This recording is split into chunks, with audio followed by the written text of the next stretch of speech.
Hello everyone, welcome to IS 360 degree. Today we will discuss some important topics related to current affair. So stay focused till the end of this lecture.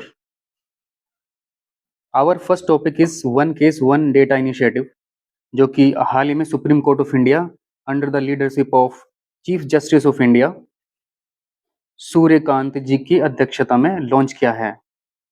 इस platform को start करने का जो objective है supreme Court of India का, वो ये है जितने भी केसेस हैं ऑल ओवर इंडिया, उनकी सभी की इंफॉर्मेशन एक ही प्लेस पे अवेलेबल हो, जिससे कि किसी भी केस को सॉर्ट आउट करने में आसानी हो। सेहत इनिशिएटिव, जिसकी फुल फॉर्म है science excellence for health through agricultural transformation, जो कि गवर्नमेंट ऑफ इंडिया ने 11 मई 2026 को लॉन्च किया है with the joint initiative of Indian council of medical research and Indian council of agriculture research. इसका जो अल्टीमेट ऑब्जेक्टिव है वो है एग्रीकल्चर प्रोडक्ट को इम्प्रूव करना, बेहतर करना, जिससे कि जब उनकी कंजम्पशन होगी किसी भी पर्सन की जो हेल्थ है उस पर कोई साइड इफेक्ट ना पड़े। Solid waste management rules, recently ministry of environment forest and climate change government of India ने ये रूल्स नोटिफाइड किए हैं। ये रूल रिप्लेस करने वाले हैं सॉलिड वेस्ट मैनेजमेंट रूल 2016, जो कि 1 अप्रैल 2026 से इम्प्लीमेंट कर दिए जाएंगे in all over India. Gold monetization scheme, हाल ही में जो 7 अपील्स की गई हैं बाय श्री नरेंद्र मोदी जी के द्वारा, उनके चलते ये स्कीम काफ़ी सुर्खियों में है। गोल्ड मोनिटाइजेशन स्कीम 2015 में इम्प्लीमेंट की गई थी under the ministry of finance and Reserve Bank of India, जिसका जो अल्टीमेट ऑब्जेक्टिव था गोल्ड को मोबिलाइज करना था from household to bank.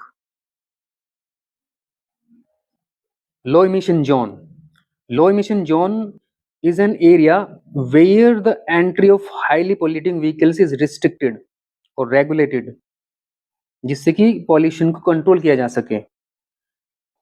ये इनिशिएटिव ओनली मेजर सिटीज में ही इम्प्लीमेंट किया जाएगा जहाँ पे old diesel vehicles, heavy commercial vehicles and high emission transport vehicles का मूवेबल ज़्यादा होता है।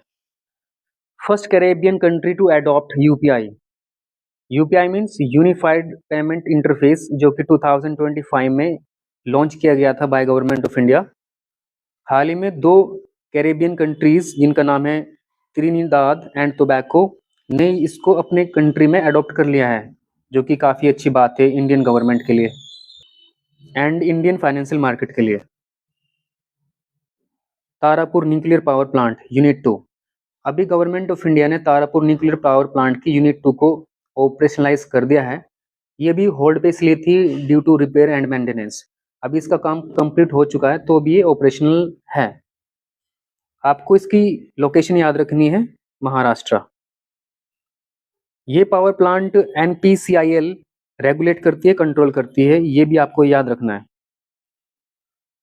Lady with the lamp, lady with the lamp ये टाइटल एसोसिएटेड है फ्लोरेंस राइट एंगल, जो कि फाउंडर ऑफ मॉडर्न नर्सिंग कहलाती हैं।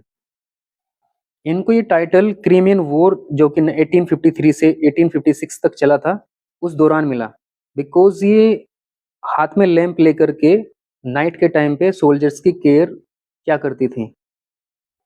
बीनसार वाइल्ड लाइफ सेंचुरी, इस सेंचुरी की आपको लोकेशन याद रखनी है इन उत्तराखंड। ये 1988 में स्टेबलाइज की गई थी for the conservation of rich biodiversity of the Himalayan region. Asian Development Bank यानी ADB स्टेबलाइज किया गया था to promote economic and social development in Asia and Pacific region in 1966। इसका हेडक्वार्टर मनीला यानी फिलीपींस में है।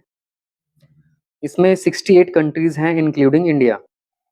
हाल ही में काफ़ी सुर्खियों में है बिकॉज इन्होंने 70 बिलियन US डॉलर डोनेट करने का ऐलान किया है for the development of Asia and Pacific reason.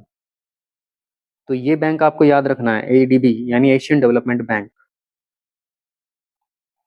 सिंगापन special task force, ये इनिशिएटिव गवर्नमेंट ऑफ तमिलनाडु का है under the leadership of Chief Minister C Joseph Vijay, जिनको हम थलापति विजय जी के नाम से भी जानते हैं। इस फोर्स का जो अल्टीमेट एम होगा वो होगा वुमेन्स की सेफ्टी से रिलेटेड। तो आपको याद रखना है कि ये टास्क फोर्स किस स्टेट ने लॉन्च की है। NEET paper cancel 2026।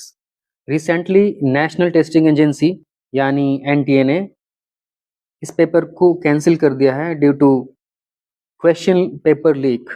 इसकी वजह से 22 लाख स्टूडेंट्स अफेक्ट हुए हैं। ऐसा होना नहीं चाहिए बिकॉज स्टूडेंट्स इतनी मेहनत करते हैं और उनको मालूम चलता है लास्ट टाइम पे कि पेपर कैंसिल हो गया है। तो government agency please focus on it